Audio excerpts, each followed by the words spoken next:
Hello students, स्वागत है आपका तनु क्लासेस में। तो आज इस वीडियो में ऑब्जेक्टिव सीरीज के अंतर्गत बायो का मोस्ट इंपोर्टेंट ऑब्जेक्टिव क्वेश्चन से लेकर के आए हैं। काफी इंपोर्टेंट ऑब्जेक्टिव क्वेश्चन हैं, 70 क्वेश्चन कवर कर लिया गया है। यहाँ हम 71वां से स्टार्ट करेंगे। तो चलिए, सबसे पहला नंबर क्वेश्चन आपको कह रहा है कि 124 शुक्राणुओं के निर्माण में कितने अर्धसूत्री विभाजन की आवश्यकता होती है। यानी 124 जो शुक्राणु निर्माण होगा, इसका 124 एक तरह से शुक्राणु बनेगा, तो उसमें कितने अर्धसूत्री विभाजन की आवश्यकता होगी, जरूरत होगी। ऑप्शन आपके सामने है 124, 31, 30 या फिर 62। राइट आंसर इसका होगा 31, यानी 31 अर्धसूत्री विभाजन की आवश्यकता होगी 124 शुक्राणुओं के निर्माण में। ठीक है, 71वां क्वेश्चन कवर हो गया। राइट आंसर क्या हो गया? ऑप्शन बी, यानी 31। अब आगे बढ़ते हैं दूसरा नंबर क्वेश्चन की ओर। ये क्वेश्चन आपको कह रहा है कि केचुआ प्राणी है, एकलिंगी है, द्विलिंगी है, अलिंगी है या फिर नपुंसक है।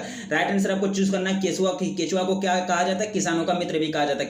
क्या कहा जाता है इसको? केचुआ को किसानों का मित्र कहा जाता है। लेकिन आपको उसका लिंग पूछ रहा है, केचुआ कौन सा प्राणी है, एकलिंगी, द्विलिंगी या फिर अलिंगी या फिर नपुंसक। राइट आंसर आपको चूज करना है। देखिए, ये जो है आपका द्विलिंगी है। केचुआ क्या है? द्विलिंगी प्राणी है। केचुआ क्या है? द्विलिंगी प्राणी है। इस तरह से 72वां क्वेश्चन का राइट आंसर क्या हो गया? Option B. अब आगे बढ़ते, काफी इंपॉर्टेंट क्वेश्चन है। इसी तरह से यह क्वेश्चन आपको कह रहा है कि इनमें से कौन सा भाग अगुणित है? अंडाशय, परागकोश, पराग या फिर युग्मनज। इसमें कौन सा भाग जो है, ये चारों भाग है, इसमें से कौन सा भाग जो है अगुणित है, वो आपको पूछा जा रहा है। देखिए, इसमें से चारों भाग में से कौन सा अगुणित भाग है? ये पराग आपका क्या होगा? अगुणित भाग होगा। पराग क्या होगा? एक तरह से अगुणित भाग है। ठीक है, इस तरह से 73वां क्वेश्चन का राइट आंसर आपका क्या होगा? पराग, यानी पराग क्या है? अगुणित भाग है। बाकी अंडाशय, परागकोश और युग्मनज जो है यह अगुणित भाग नहीं होता। ठीक है, 73वां क्वेश्चन कवर हो गया। अब आगे बढ़ते हैं 74वां क्वेश्चन की ओर। काफी इंपॉर्टेंट क्वेश्चन है। ये क्वेश्चन से बोर्ड एग्जाम में सारे लगभग पूछे जाते हैं। ठीक है, ये शॉर्ट में पूछे जाते हैं, छोटे मोटे क्वेश्चंस को भी बोर्ड एग्जाम में ऑब्जेक्टिव के रूप में पूछे जाते हैं। ठीक है, यह क्वेश्चन आपको पूछा जा रहा है कि किसे बंगाल का आतंक कहा जाता है, यानी टेरर ऑफ बंगाल कहा जाता है। ठीक है, ब्रायफिल्म को, जलकुंभी को, अवेग को या फिर केरल को। राइट आंसर आपको चूज करना है। किसे मतलब बंगाल का आतंक कहा जाता है? देखिए, बंगाल का आतंक जलकुंभी को कहा जाता है। जलकुंभी को क्या कहा जाता है? बंगाल का आतंक, यानी टेरर ऑफ बंगाल कहा जाता है। इस तरह से 74वां क्वेश्चन का राइट आंसर आपका क्या हो गया? जलकुंभी हो गया। ठीक है, राइट आंसर क्या हो गया इसका? जलकुंभी। अब आगे बढ़ते हैं 75वां क्वेश्चन की ओर। काफी इंपॉर्टेंट क्वेश्शन है। ये क्वेश्चन आपको कह रहा है कि इनमें कौन ठहरे हुए पानी में उगकर ऑक्सीजन खींच लेता है? जलकुंभी, हाइड्रीला, कमल या फिर धान। फटाफट आंसर कर, एक तरह से कमेंट करना है। एक तरह से बताइए कि इसका राइट आंसर क्या होगा 75वां क्वेश्चन का राइट आंसर। देखिए, इसका राइट आंसर होगा आपका जलकुंभी, यानी जलकुंभी जो है एक तरह से ऑक्सीजन को खींच लेता है। यानी इनमें से कौन ठहरे हुए पानी में उगकर ऑक्सीजन को खींच लेता है? तो जलकुंभी क्या करता है कि ठहरे हुए पानी में भी उगकर क्या करता है? ऑक्सीजन को खींच लेता है। ठीक है, इस तरह से 75वां क्वेश्चन का राइट आंसर आपका क्या हो गया? जलकुंभी। काफी इंपॉर्टेंट क्वेश्चन है। इसी तरह के क्वेश्चन आपको बोर्ड एग्जाम में पूछे जाते हैं। आगे क्वेश्चन आपको कह रहा है कि इनमें से कौन कायिक जो है प्रवर्धन नहीं है? इनमें से कौन कायिक प्रवर्धन नहीं है? परकंद, चूसक, शाखा या फिर चल बीजाणु। राइट आंसर आपको चूज करना है। देखिए, इसमें से जो कौन एक तरह से कायिक प्रवर्धन नहीं है, देखिए ये कायिक प्रवर्धन जो नहीं है, यह होगा आपका चल बीजाणु। ये चल बीजाणु है, एक तरह से कायिक प्रवर्धन नहीं है। इस तरह से कौन सा राइट आंसर हुआ इसका? ऑप्शन डी, यानी चल बीजाणु। 76वां क्वेश्चन कवर हो गया। अब आगे बढ़ते हैं 77वां क्वेश्चन की ओर। काफी इंपॉर्टेंट क्वेश्चन है, ज्यादा टाइम नहीं ले रहा हूं आपका, मतलब टाइम को ध्यान में रखते हुए क्वेश्चन कवर करने की कोशिश करता हूं। ठीक है, 77वां क्वेश्चन आपको कह रहा है कि इनमें से कौन सा फल कूट फल है? आम है, नींबू है, धान है या फिर सेब है। फटाफट आपको एक तरह से आंसर चूज करना है। इसमें से कौन सा फल मतलब जो है कूट फल है? आम, नींबू, धान या फिर सेब। एक तरह से राइट आंसर इसका चूज करना है। देखिए, राइट आंसर इसका होगा आपका सेब। सेब क्या है? एक कूट फल है। सेब जो है एक कूट फल का एक उदाहरण है। ठीक है, कूट फल का उदाहरण कौन हो गया? सेब हो गया। ठीक है, 77वां क्वेश्चन का राइट आंसर क्या हो गया? Option D. अब आगे बढ़ते हैं 78 क्वेश्चन आपको कह रहा है कि ये क्वेश्चन है, भ्रूणपोष का कार्य क्या होता है? यानी भ्रूणपोष का काम क्या होता है? कौन सा काम होता है उसका? भ्रूण बनाना या फिर भ्रूण को पोषण देना या फिर लिंग का निर्धारण करना या फिर इनमें से कोई नहीं। फटाफट एक तरह से राइट आंसर चूज कीजिए। इसका राइट आंसर क्या हो गया? 78 क्वेश्चन आपको कह रहा है कि 78वां क्वेश्चन आपको कह रहा है कि भ्रूणपोष का काम क्या होता है, कार्य क्या होता है। ठीक है, देखिए, भ्रूणपोष का जो कार्य होता है वो भ्रूण को पोषण देना है। यानी भ्रूण को पोषण देने का काम कौन करता है? भ्रूणपोष करता है। भ्रूणपोष का क्या कार्य हो गया? भ्रूण को पोषण देना। इस तरह से 78वां क्वेश्चन का राइट आंसर आपका क्या हो गया? Option B. काफी इंपॉर्टेंट क्वेश्चन है, इसी तरह के बोर्ड एग्जाम में आपको पूछे जाते हैं। ठीक है, इसलिए आप लोग एक तरह से देखिए, ये शॉर्ट क्वेश्चन है, कहीं आपको शॉर्ट क्वेश्चन बना के भी ये क्वेश्चन पूछे जा सकते हैं और बोर्ड एग्जाम में ऑब्जेक्टिव क्वेश्चन के रूप में भी आपको पूछे जा सकते हैं और शॉर्ट में भी पूछे जा सकते हैं। इसलिए आप लोग एक तरह से नोट बनाने का कोशिश कीजिए। अगर नोट नहीं बना पा रहे, कम से कम स्क्रीनशॉट ही ले लीजिए। ठीक है, अगर 78वां क्वेश्चन राइट हो गया। अब आगे बढ़ते हैं। एक क्वेश्चन हमको कह रहा है कि निम्नलिखित में से किस पौधे के प्रजातियों में बीज का उत्पादन असंग जनन द्वारा होता है?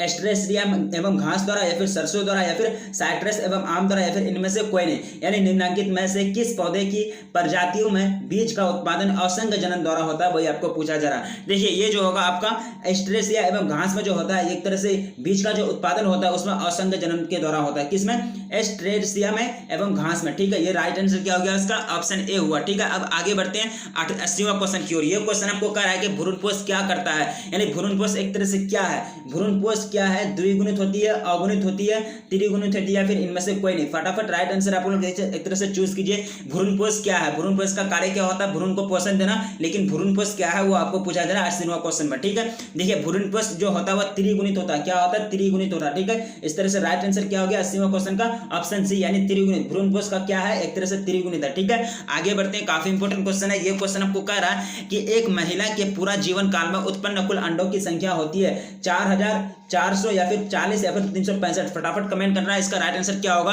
यानी एक महिला के पूरा जीवन काल में उत्पन्न कुल अंडों की संख्या होती है, क्या होती है, कितनी संख्या होती है? देखिए टोटल होती है 400। कितना? टोटल 400 संख्या होती है। पूरा जीवन काल में कितने अंडे मतलब उत्पन्न करेगा, उत्सर्जन करेगा? टोटल 400। ठीक है, इस तरह से 81 क्वेश्चन का राइट आंसर क्या हो गया? Option B. अब आगे बढ़ते हैं 82वां क्वेश्चन की ओर। ये क्वेश्चन आपको कह रहा है कि गैस्ट्रुलेशन वह प्रक्रिया है जिसमें एक स्तरीय ब्लास्टोसिला द्विस्तरीय बनते हैं, या फिर आर्केंट्रॉन का निर्माण होता है, या फिर कोशिकीय गतियां होती है, या फिर युग्मनज लार्वा में परिवर्तित होते हैं। यानी गैस्ट्रुलेशन एक प्रक्रिया है, प्रोसेस है। इसमें क्या होता है? एक स्तरीय ब्लास्टुला द्विस्तरीय में बनते हैं, या फिर आर्केंट्रॉन का मतलब निर्माण होता है, या फिर एक तरह से कोशिकीय गति होती है, या फिर युग्मनज लार्वा में परिवर्तित हो जाते हैं। 82 क्वेश्चन आपका स्क्रीन पर ऑप्शन के साथ। देखिए ये राइट आंसर इसका होगा कोशिकीय गति होती है। यानी गैस्ट्रुलेशन में जो ये प्रोसेस है, गैस्ट्रुलेशन ये जो प्रोसेस है इसमें क्या होती है, ये प्रक्रिया में कि कोशिकीय गति होती है। क्या होती है? कोशिकीय गति होती है। इस तरह से 82वां क्वेश्चन का राइट आंसर आपका क्या हो गया? ऑप्शन सी, यानी कोशिकीय गतियां होती है। ठीक है, अब आगे बढ़ते हैं, काफी इंपॉर्टेंट क्वेश्चन है ये। क्वेश्चन को कह रहा है कि स्तनधारियों में निषेचन यानी फर्टिलाइजेशन की जो प्रक्रिया होती है, क्रिया जो संपन्न होती है, कैसे होती है? अंडाशय में, गर्भाशय में, फैलोपियन नलिका में, या फिर योनि में। यानी फटाफट कमेंट करना कि एक तरह से राइट आंसर इसका क्या होगा। यानी स्तनधारियों में निषेचन यानी फर्टिलाइजेशन की जो क्रिया होती है, संपन्न होती है, वो किसमें होती है, वही आपको पूछा जा रहा है 83वां क्वेश्चन में। देखिए ये जो होती है फैलोपियन नलिका में होती है। कहां होती है? फैलोपियन नलिका में होती है। ये प्रक्रिया संपन्न होती है, यानी निषेचन फर्टिलाइजेशन की क्रिया कहां संपन्न होती है? फैलोपियन नलिका में। ठीक है, यानी फैलोपियन नली में। ठीक है, आगे बढ़ते हैं 83वां क्वेश्चन का राइट आंसर आपका क्या हो गया? ऑप्शन सी, फैलोपियन नली। ठीक है, अब आगे बढ़ते हैं, काफी इंपॉर्टेंट क्वेश्चन है ये। क्वेश्चन आपको कह रहा है कि सर्टोली कोशिकाओं का नियमन कौन से पिट्यूटरी हार्मोन से होता है? FSH, GH, प्रोलैक्टिन या फिर LH। राइट आंसर को चूज करना है। देखिए सर्टोलिस कोशिकाओं का नियमन जो होता है वो कौन से पिट्यूटरी हार्मोन से होता है? FSH, GH, प्रोलैक्टिन या फिर LH। फटाफट एक तरह से राइट आंसर आप लोग चूज कीजिए। इसका राइट आंसर क्या होगा? देखिए ये जो होता है ये FSH हार्मोन में। किस FSH हार्मोन में, यानी सर्टोली कोशिकाओं का नियमन कौन से पिट्यूटरी हार्मोन से होता है? तो FSH हार्मोन से होता है। इस तरह से राइट आंसर क्या हो गया 84 क्वेश्चन का? Option A. अब आगे बढ़ते हैं, ये क्वेश्चन आपको कह रहा है कि कोशिकीय अवस्था में भ्रूण क्या कहलाता है? कोशिकीय अवस्था में एक तरह से कोशिका की अवस्था में सिचुएशन में रहेगा भ्रूण, जो उसको क्या कहते हैं? गैस्ट्रुला कहते हैं, मोरुला कहते हैं, ब्लाटोमियर कहते हैं, या फिर ब्लास्टुला कहते हैं। फटाफट एक तरह से राइट आंसर चूज कीजिए। इसका राइट आंसर क्या होगा? कोशिकीय अवस्था में भ्रूण को क्या कहलाता है? गैस्ट्रुला, मोरुला, ब्लाटोमियर या फिर ब्लास्टुला कहते हैं। ठीक है, राइट आंसर आपका इसका हो जाएगा मोरुला, यानी एक तरह से कोशिकीय अवस्था में भ्रूण को क्या कहेंगे? मोरुला कहेंगे। इस तरह से राइट आंसर क्या हो गया 85 क्वेश्चन का? राइट आंसर आपका हो गया ऑप्शन बी। अब आगे बढ़ते हैं 86वां क्वेश्चन आपका स्क्रीन पर ऑप्शन के साथ। ये क्वेश्चन आपको कह रहा है कि जनसंख्या अधिक होने से प्रति व्यक्ति आयु, ये होगा आय होगा, यहाँ क्या होगा? आय होगा। आय कम हो जाती है, या फिर प्रति व्यक्ति आय ज्यादा हो जाएगी, या फिर जनसंख्या का स्वास्थ्य अच्छा हो जाएगा? उपयुक्त में से सभी। राइट आंसर आपको चूज करना है कि जनसंख्या अधिक होने से क्या होगा। देखिए जनसंख्या अधिक होने से प्रति व्यक्ति आय जो है, इनकम जो है वो घट जाती है। यानी किसी भी देश में अगर जनसंख्या बढ़ जाता है, किसी भी राज्य में, किसी भी स्टेट में, किसी भी विशेष महाद्वीप में अगर जनसंख्या बढ़ जाएगी तो वहां का जो प्रति व्यक्ति आय होगा यानी इनकम जो होगा वो क्या होगा? घट जाएगा। ठीक है, इस तरह से 86 क्वेश्चन का राइट आंसर आपका क्या आ गया? Option A. अब आगे बढ़ते हैं 87वां क्वेश्चन आपका स्क्रीन पर ऑप्शन के साथ। ये क्वेश्चन आपको कह रहा है कि वर्तमान समय में भारत में गर्भ निरोध की सर्वाधिक मान्य विधि कौन सी है? ट्यूबेक्टोमी, डायफ्राम, अंत गर्भाशय युक्ति या फिर सर्वाइकल कैप। फटाफट आपको राइट आंसर चूज करना है। एक तरह से राइट आंसर क्या होगा कि वर्तमान समय में यानी प्रेजेंट में जो भारत में गर्भ निरोध की सर्वाधिक मान्य विधि है यानी मेथड है वो कौन सा है? ट्यूबेक्टोमी या फिर डायफ्राम से या फिर अंत गर्भाशय युक्ति या फिर सर्वाइकल कैप। फटाफट आपको राइट आंसर चूज करना। देखिए ये राइट आंसर होगा अंत गर्भाशय युक्ति, यानी अंत गर्भाशय युक्ति एक तरह से मान्य विधि है। सर्वाधिक मान्य विधि कहाँ है? भारत में, अपने प्यारे देश भारत में। ठीक है, 87 क्वेश्चन राइट आंसर इसका क्या हो गया? अंत गर्भाशय युक्ति यानी ऑप्शन सी। आगे बढ़ते ये क्वेश्चन आपको कह रहा है कि गर्भाशय में कॉपर-टी एक प्रभावी एवं अंतर गर्भाशय युक्ति होने का मुख्य कारण क्या है? शुक्राणुओं की निषेचन क्षमता में कमी या फिर गर्भाशय में कॉपर यानी आयन मोचित होने के कारण शुक्राणुओं की भक्षाणु क्रिया में वृद्धि या फिर शुक्राणुओं की गतिशील में कमी या फिर उपयुक्त में से कोई नहीं, उपयुक्त में से सभी। राइट आंसर आपको चूज करना है। 88 नंबर क्वेश्चन आपका स्क्रीन पर ऑप्शन के साथ देखिए, इसका राइट आंसर होगा उपयुक्त में से सभी, यानी उपयुक्त में से सभी इसका क्या होगा? राइट आंसर होगा। ठीक है, अब आगे बढ़ते हैं 89 क्वेश्चन की ओर। यह क्वेश्चन आपको कह रहा है कि भारत में प्रथम जनगणना प्रारंभ हुई, यानी स्वतंत्रता के बाद, आजादी के बाद भारत में जो सबसे प्रथम जनगणना प्रारंभ हुई थी वो कब हुई थी? 1851 में, 1991, 1891 में, 1921 में या फिर 1991 में। फटाफट राइट आंसर आप लोग चूज कीजिए। यानी भारत में स्वतंत्र भारत की बात की जा रही है, स्वतंत्र भारत में प्रथम जनगणना कब प्रारंभ हुई थी? यह हुई थी 1991 में। कब? सॉरी 1951 में। कब हुई थी? 1951 में। इस तरह से राइट आंसर क्या हो गया? 89 का ऑप्शन डी। अब आगे बढ़ते 90 नंबर क्वेश्चन, यानी ये क्वेश्चन आपको कह रहा है कि उच्च मृत्यु दर के कारण जनसंख्या में 3 ह्रास कहलाता है। क्या कहलाता है? जनसंख्या घनत्व, जनसंख्या अवनपन या फिर जनसंख्या विस्फोट या फिर इनमें से सभी। राइट आंसर आपको चूज करना है कि उच्च मृत्यु दर के कारण जनसंख्या में 3 ह्रास कहलाता है। क्या कहलाता है भाई? वो आपको चूज करना है। देखिए, उच्च मृत्यु दर के कारण जनसंख्या में जो ह्रास कहलाता है वो एक तरह से जनसंख्या अवनपन कहलाता है। क्या कहलाता है? जनसंख्या अवनपन, यानी उच्च मृत्यु दर के कारण जनसंख्या में 3 ह्रास आते हैं, जिसको क्या कहते हैं? जनसंख्या अवनपन कहते हैं। ऑप्शन बी राइट होता है। 90 नंबर क्वेश्चन का राइट आंसर क्या हो गया? ऑप्शन बी, यानी जनसंख्या अवनपन। अब आगे बढ़ते हैं 91 नंबर क्वेश्चन आपका स्क्रीन पर ऑप्शन के साथ। ये क्वेश्चन आपको कह रहा है कि स्त्री, यानी स्त्री में जो होता है, स्त्री में कौन गुणसूत्र होंगे? स्त्री में 40 यानी 44 प्लस XX या फिर 44 प्लस XY या फिर 44 प्लस YY या फिर इनमें से कोई नहीं, यानी स्त्री की बात की जा रही है। 91 क्वेश्चन आपको पूछा जा रहा है कि स्त्री में जो कौन सा गुणसूत्र होते हैं? क्रोमोसोम होते हैं। ठीक है, राइट आंसर आपको चूज करना है। यानी 91 क्वेश्चन का देखिए, स्त्री में जो होते हैं वो सिर्फ XX होते हैं, 44 प्लस XX हो जाएगा, और पुरुष में जो होते हैं XY दोनों होते हैं। ठीक है, स्त्री में कौन सा क्रोमोसोम होते हैं? XX क्रोमोसोम होते हैं, गुणसूत्र होते हैं। ठीक है, 91 राइट आंसर क्या हो गया? Option A 44 plus XX। ठीक है, अब आगे बढ़ते 92 क्वेश्चन स्क्रीन पर ऑप्शन के साथ आपको कह रहा है कि एक संकर का जेनोटाइपिक अनुपात क्या होता है? जेनोटाइपिक का मतलब होता है जिन की संरचना, यानी जिन की बनावट को क्या कहेंगे? जेनोटाइपिक कहेंगे। क्या कहेंगे? जेनोटाइपिक कहेंगे। लेकिन आपको एक संकर का जेनोटाइपिक अनुपात आपको पूछा जा रहा है, 1:2:1 या फिर 3:1 या फिर 9:3:3:1 या फिर इनमें से कोई नहीं। फटाफट राइट आंसर चूज कीजिए। इसका राइट आंसर क्या होगा? 92 क्वेश्चन आपको पूछा जा रहा है कि एक संकर का जेनोटाइपिक अनुपात क्या है? यानी एक संकर यानी हाइब्रिड मतलब जो होता है उसका जेनोटाइपिक, यानी जेनोटाइपिक का मतलब होता है जिन की संरचना का अनुपात क्या होता है। ठीक है, 92 नंबर क्वेश्चन आपका ऑप्शन पर ऑप्शन के साथ एक तरह से राइट आंसर इसका जो होगा 1:2:1 होगा, यानी अनुपात जो होगा जेनोटाइपिक अनुपात किसी भी संकर का, किसी भी हाइब्रिड का, उसका क्या होगा? 1:2:1 होगा। इस तरह से 92 क्वेश्चन का राइट आंसर आपका हो गया ऑप्शन ए। अब आगे बढ़ते 93 क्वेश्चन आपका स्क्रीन पर ऑप्शन के साथ। ये क्वेश्चन आपको कह रहा है कि एक ही स्थान पर उपस्थित रहने वाले जिनकी विभिन्न अभिव्यक्ति को क्या अभिव्यक्ति हो उसको क्या कहेंगे? बहुअलील कहेंगे, बहुजीन कहेंगे, ऑकोजीन कहेंगे या फिर सप्रभावित जीन कहेंगे। यानी एक ही स्थान पर एक ही जगह पर उपस्थित रहने वाले जिनकी विभिन्न अभिव्यक्ति हो उसको क्या कहलाते हैं? बहुअलील, बहुजीन, ऑकोजीन या फिर सप्रभावित जीन। फटाफट राइट आंसर को चूज करना। देखिए, ये जो कहलाएंगे ये बहुअलील कहेंगे। क्या कहलाएंगे? बहुअलील कहलाएंगे। ठीक है, इस तरह से 93 क्वेश्चन का राइट आंसर आपका क्या हो गया? Option A. अब आगे बढ़ते हैं, फटाफट क्वेश्चन कवर करने की कोशिश करता हूं, ज्यादा क्वेश्चन नहीं बचे हुए हैं। ये क्वेश्चन आपको कह रहा है कि सबसे अधिक, यानी सबसे अधिक, सबसे ज्यादा तथा सबसे कम जीन वाले मानव गुणसूत्र में गुणसूत्र इनमें से कौन है? ठीक है, गुणसूत्र 21 एवं Y, गुणसूत्र 1 एवं X, गुणसूत्र 1 एवं Y, गुणसूत्र X एवं Y। यानी एक तरह से राइट आंसर को चूज करना, सबसे अधिक और सबसे कम जीन वाले मानव गुणसूत्र इनमें से कौन सा है? यानी 94 क्वेश्चन का जो राइट आंसर हो जाएगा वो होगा आपका 21, गुणसूत्र 21 एवं Y, गुणसूत्र 21 एवं Y। एक तरह से सबसे अधिक तथा सबसे कम जीन वाले मानव गुणसूत्र क्या हो जाएगा? 21, गुणसूत्र 21 एवं Y। 94 क्वेश्चन का राइट आंसर आपका क्या हो गया? Option A. अब आगे बढ़ते हैं। ये क्वेश्चन आपको कह रहा है कि दात्र कोशिका अरक्ता प्रदर्शित करता है। क्या प्रदर्शित करता है भाई? इन एपिसेंटेसिस या क्या है कि एपिस्टेसिस या फिर सप्रभाविता या फिर पलियोट्रोपी या फिर अपूर्ण प्रभावित। यानी राइट आंसर को चूज करना है कि दात्र कोशिका यानी अरक्ता को जो प्रदर्शित करता है, जो शो करता है, वो क्या करता है? एपिस्टेसिस या फिर एपिस्टेसिस होगा। देखिए अंग्रेजी वर्ड है, थोड़ा उसको इंग्लिश में हिंदी में टाइप किया गया है, एपिस्टेसिस होगा। ठीक है, सप्रभाविता या फिर पलियोट्रोपी या फिर अपूर्ण प्रभावित। यानी दात्र कोशिका की अरक्ता जो शो करता है वो करता है आपका एक तरह से पलियोट्रोपी को शो करता है। किसको? पलियोट्रोपी को शो करता है। इस तरह से 95 क्वेश्चन का राइट आंसर क्या हो गया आपका? Option C. अब आगे बढ़ते हैं। ये क्वेश्चन आपको कर रहा है कि शकुनदरी यानी शकुनदरकियों में tRNA 5 srRNA एवं snRNA के अनुलेखन में इनमें से कौन अंतर्ग्रस्त है? आरएनए पॉलीमेराज या फिर आरएनए पॉलीमेराज या फिर आरएनए मतलब यह है कि पॉलीमेराज या फिर इनमें से सभी।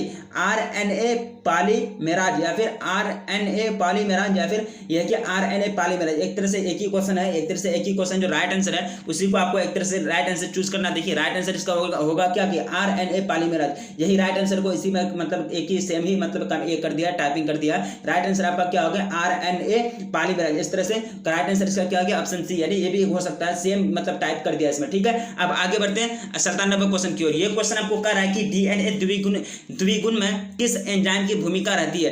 डीएनए द्विगुण में किस एंजाइम की मुख्य भूमिका रहती है, यानी फेमस एक तरह से रोल रहता है, ठीक है।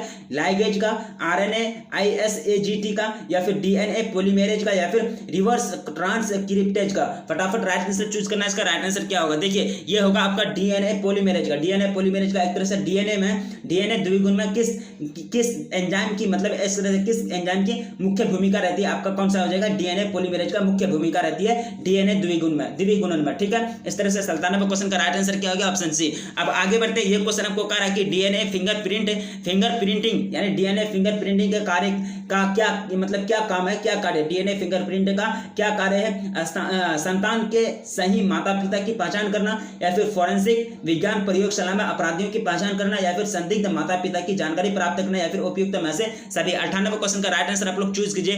डीएनए से मतलब डीएनए फिंगरप्रिंटिंग का कार्य मतलब जो होता है वो क्या होता है? संतान का सही माता पिता की पहचान करना है कि यानी ये बच्चा का सही एक तरह से माँ बाप एक्चुअल में कौन है, या फिर फोरेंसिक जो होता है फोरेंसिक विज्ञान प्रयोगशाला में एक तरह से अपराधियों की पहचान करना, या फिर संदिग्ध माता पिता की जानकारी मतलब एक तरह से प्राप्त करना, और उपयुक्त में से सभी। या फिर राइट आंसर इसका हो जाएगा उपयुक्त में से सभी, यानी तीनों के तीनों मतलब एक तरह से कार्य होते हैं डीएनए फिंगरप्रिंट का, ठीक है। इस तरह से राइट आंसर क्या हो गया 98 का? ऑप्शन डी, यानी संतान की एक तरह से बच्चा अगर किसी का है, अगर कंफर्म नहीं है कि इसका माँ बाप कौन है, तो उसका डीएनए फिंगरप्रिंटिंग से पता चल जाएगा, ठीक है। फोरेंसिक विज्ञान प्रयोगशाला में होता है कि अपराधियों को पहचान करना, ठीक है। ये कैसे किया जाता है? जैसे कि कोई रेप कर दिया, एक तरह से रेप से मतलब रिलेटेड, वही फिर कोई क्राइम कर दिया, एक तरह से कोई लड़की के साथ कोई अन्याय कर लिया, तो वो उसमें मतलब फोरेंसिक विज्ञान में प्रयोगशाला में ये जांच किया जाता है, डीएनए फिंगरप्रिंटिंग के द्वारा ये एक तरह से अपराधी को पहचाना जाता है, ठीक है। और संदिग्ध माता पिता की जानकारी जो होती है एक तरह से संदिग्ध का मतलब होता है कि है या नहीं है, यानी ये कंफर्म करने के लिए भी डीएनए फिंगरप्रिंटिंग का कार्य मतलब काम में आता है, ठीक है। इस तरह से 98वें क्वेश्चन का राइट आंसर आपका क्या हो गया? ऑप्शन डी, यानी उपयुक्त में से सभी। अब आगे बढ़ते हैं। ये क्वेश्चन आपको कह रहा है कि मक्का में जंपिंग जिंक की खोज किसने की थी? ह्यूगो डी ब्रिज ने, या फिर टीएच मॉर्गन ने, या फिर बासर बरा मैकक्लिंटन ने, या फिर मेंडल ने। फटाफट राइट आंसर चूज करना है कि मक्का में जो जंपिंग जिंक की खोज की थी वो किसने की थी, यानी वो साइंटिस्ट का नाम आपको पूछा जा रहा है। देखिए ये की थी एक तरह से बासर बरा यानी मैकक्लिंटन ने की थी। इस तरह से राइट आंसर आपका क्या हो जाएगा? ऑप्शन सी, यानी मक्का में जंपिंग जिंक की खोज की थी। इस तरह से आगे बढ़ते हैं। 99 क्वेश्चन कवर हो गया। अब आगे बढ़ते हैं 100वां क्वेश्चन की। आपको ये कह रहा है कि अलग अलग समय पर अलग अलग टाइम पर नर तथा मादा जनन अंगों की परिपक्वता क्या कहलाता है? हार्कोगेमी कहलाता है, डाइकोगेमी, या फिर पॉलीगेमी, या फिर एपोगेमी। फटाफट राइट आंसर चूज करना है। इसका राइट आंसर क्या होगा? ये कहलाएगा आपका डाइकोगेमी, यानी अलग अलग टाइम पर अलग अलग समय पर नर तथा मादा जनन अंगों की परिपक्वता को क्या कहेंगे? डाइकोगेमी कहेंगे, ठीक है। 100वां क्वेश्चन का राइट आंसर आपका क्या होगा? ऑप्शन बी, यानी डाइकोगेमी। आगे बढ़ते ये क्वेश्चन आपको कह रहा है कि 101 पुष्पी पादपों में, यानी क्वेश्चन यहाँ 101 वहां है, ठीक है। यानी क्वेश्चन आपको पूछा जा रहा है कि पुष्पी पादपों में लैंगिक जनन में निम्नलिखित में से कौन सा अंग भाग लेते हैं? फूल, जड़, तना, या फिर पत्ती। फटाफट राइट आंसर चूज करना है। अगर बच्चा को भी क्वेश्चन ये पूछेंगे तो वो भी बता देगा कि पुष्पी पादपों में लैंगिक जनन में निम्नलिखित में से कौन सा अंग भाग लेता है। तो आपका फूल जो है यानी फ्लावर जो है भाग लेता है, यानी फूल में ही सारा क्रिया होता है ना, पर परागन, पुष्प परागन, ये सारे क्रिया किसमें होता है? फूल में ही होता है, ठीक है। इस तरह से राइट आंसर क्या हो गया आपका? ऑप्शन ए, यानी फूल। आगे बढ़ते हैं 102वां क्वेश्चन की ओर। ये क्वेश्चन आपको कह रहा है कि एक परारूपी पुष्प में प्राय कितने प्रकार के पुष्प पत्र होते हैं? 4, 3, 2, 1। फटाफट राइट आंसर चूज कीजिए। एक परारूपी पुष्प में प्राय यानी अक्सर कितने प्रकार के पुष्प पत्र होते हैं, जिसको कहते हैं एक तरह से फ्लावर, एक तरह से चीट होते हैं, वो आपको चूज करना, ठीक है। 102 क्वेश्चन आपको यही पूछ रहा है। देखिए कितने होते हैं? टोटल 4 होते हैं। कितने होते हैं? 4, यानी 4 पुष्प पत्र होते हैं, एक परारूपी पुष्प में। इस तरह से 102वां क्वेश्चन का राइट आंसर क्या हो गया? Option A. अब आगे बढ़ते हैं। ये क्वेश्चन आपको पूछा जा रहा है कि पुष्प कृषि को निम्न में से क्या कहा जाता है या फिर क्या कहते हैं? पुष्प कृषि को निम्न में से क्या कहते हैं? फ्लोरिकल्चर कहते हैं, पीसी कल्चर कहते हैं, एपीकल्चर या फिर सेरिकल्चर कहते हैं? फटाफट राइट आंसर चूज करना है। देखिए, पुष्प की कृषि को यानी कि फूल की खेती करने को क्या कहते हैं? फूल का खेती जो किया जाता है उसका एक अलग ही नाम है, उसको कहते हैं आपका यानी फ्लोरिकल्चर, यानी फ्लावर का उत्पादन करना, प्रोडक्शन करना, क्या कहेंगे? फ्लोरिकल्चर कहेंगे। इस तरह से 103वां क्वेश्चन का राइट आंसर क्या हो गया? ऑप्शन ए यानी फ्लोरिकल्चर। आगे बढ़ते हैं। ये क्वेश्चन आपको पूछा जा रहा है कि पुष्प के नर जनन संरचना को क्या कहेंगे? पुमंग कहेंगे, जायांग कहेंगे, बाह्यदल पुंज या फिर अंडाशय? पुष्प के नर जनन संरचना को क्या कहते हैं? पुमंग, जायांग, बाह्यदल या फिर अंडाशय? देखिए, राइट आंसर इसका क्या होगा आपका? ऑप्शन ए यानी पुमंग, यानी पुष्प के नर जनन संरचना को क्या कहेंगे? पुमंग कहेंगे। पुष्प के नर जनन संरचना को क्या कहेंगे? पुमंग कहेंगे। आगे बढ़ते हैं। यह क्वेश्चन आपको कह रहा है कि डीएनए के कूट क्रम कहलाते हैं, यानी डीएनए के कूट क्रम क्या कहलाते हैं? एक्सोन, इंटोन या फिर मूलाभास या फिर सिस्टरोन? फटाफट राइट आंसर चूज करना। डीएनए के कूट क्रम को क्या कहलाते हैं, यानी कूट सीरीज को क्या कहते हैं, वही पूछा जा रहा है आपको। देखिए, इसको कहते हैं एक्सोन, यानी डीएनए के कूट क्रम को यानी कूट सीरीज को क्या कहेंगे? एक्सोन कहेंगे। इस तरह से कितना टोटल क्वेश्चन कवर किए? 71 से लेकर 105 तक फटाफट क्वेश्चन कवर किए। काफी इंपोर्टेंट क्वेश्चन है और 105 तक क्वेश्चन कवर के लिए 71 से लेकर 105 तक, ठीक है। जो क्वेश्चन आपको अगर डाउट लग रहा है, एक तरह से आप लोग को जो एक तरह से जो भी हो मन में आ रहा है, तो प्लीज कमेंट करना, ठीक है। एक तरह से राइट आंसर आप लोग एक तरह से चूज कीजिए और फटाफट कमेंट कीजिए कि इसका राइट आंसर क्या होगा, ठीक है। अगर बने रहिए मेरे साथ, इसी तरह से लाइव आएंगे 8 बजे लाइव आने का टाइम है, ठीक है।